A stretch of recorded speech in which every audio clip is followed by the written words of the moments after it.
rage Thompson, that her boyfriend Absolutely. had. criminal defense attorney, what do you have to say? First of all, we're talking about them ordering a pizza after 9 bullets went into a car. It might have killed several people, not just the one person. Other people were in the car Thank too. you. But why isn't anybody saying, why did they even leave the scene? If you honestly think you were being attacked and your life was threatened and you defended yourself, you call 911, you wait for the cops to come, you give them the report. If you're not doing that and you're leaving, going home, something's wrong. Something's wrong. Look, Dante, I just think that, and this is what I say, and I'd like to get Sunny's reaction because she was in court. When I say it's wooden, I mean, you've got this aggressive defense attorney who's like fast and loose all over the place, and I feel like the prosecution, while being very earnest, is suffering from a little too much earnestness. There are times when you should be sarcastic and call somebody on the carpet. Are you kidding me? You ordered a pizza? I mean, to telegraph to the jury, what the heck? And I want to go back to Sunny. You were in court. I mean, how do you think that the jurors are perceiving all of this? So I think that like this is where stand your ground laws are dangerous. Like going back to what was said earlier, I think this goes into the fact that Black lives are not valued in America in the sense of what happened with Trayvon Martin and the vigilantism of George Zimmerman. This is very similar to the same case of Michael Dunn. He thinks that he can get away with this law, even though the fact of the matter is that Jordan Davis is dead. And Jordan Davis still needs to find justice within that. Within that. Well, even though And he's Dunn not is depending arguing on that attitude. He's depending upon that Sonny, attitude. I know he's not arguing stand your ground, but the point is very well made. Sonny Hostin.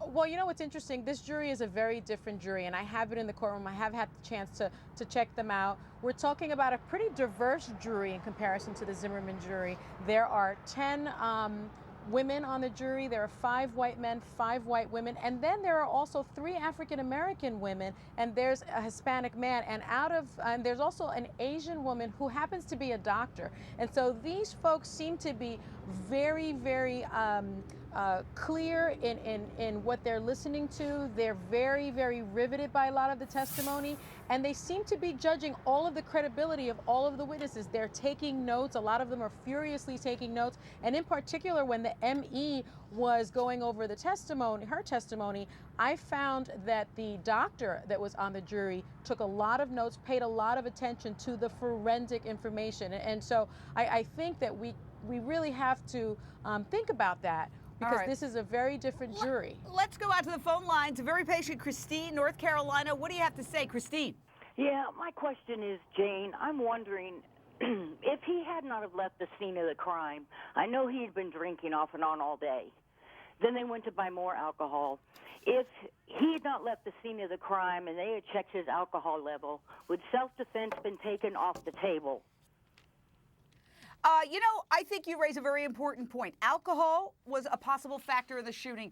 I want to show you some photos introduced in court of the wedding of the defendant's son, which he attended.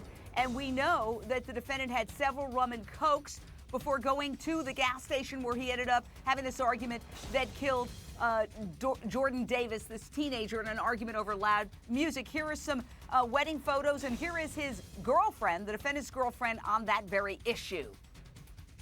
And Mike had a few drinks there. How many do you think, Mike? I don't think he had more than 3. Okay. Does he ever drink to excess? Oh, yeah. He does? Yeah. Okay. You said he had a couple of drinks at the wedding. That's correct, sir. Now, when you said 3 or 4, did he drink 3 or 4, or did he go to the bar that many times to get drinks? No, I think he drank them. Okay. And these cups, were they served in red Solo cups? No, they were about this size. Okay. Did he seem impaired in the slightest bit from alcohol? Not at all. Okay, take a look. 4 cups. All right, that's not an...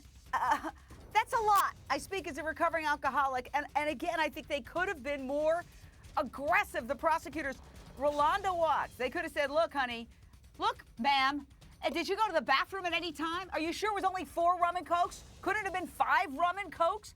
I mean, this guy has had a DUI in his past. His ex-wife said that, oh, she's seen him drink to excess, with a laugh.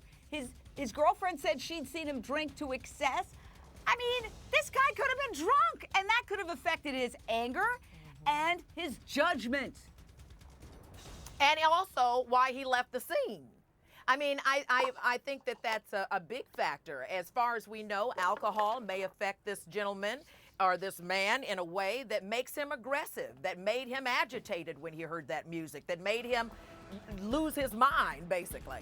But you cannot tell me that that may not be why he left the scene of the crime also, because maybe he had more drinks than he said that he had, or that his girlfriend saw, because she wasn't with him every single time. How does she know? Was she with him every single second he was at that reception? That's what I'm saying. I think the prosecution could have made a point of that. It's at least 4 drinks. Maybe it could have been more. Now, on the other side, we're going to talk to Mark O'Mara. You know, he is the famous attorney who successfully defended George Zimmerman.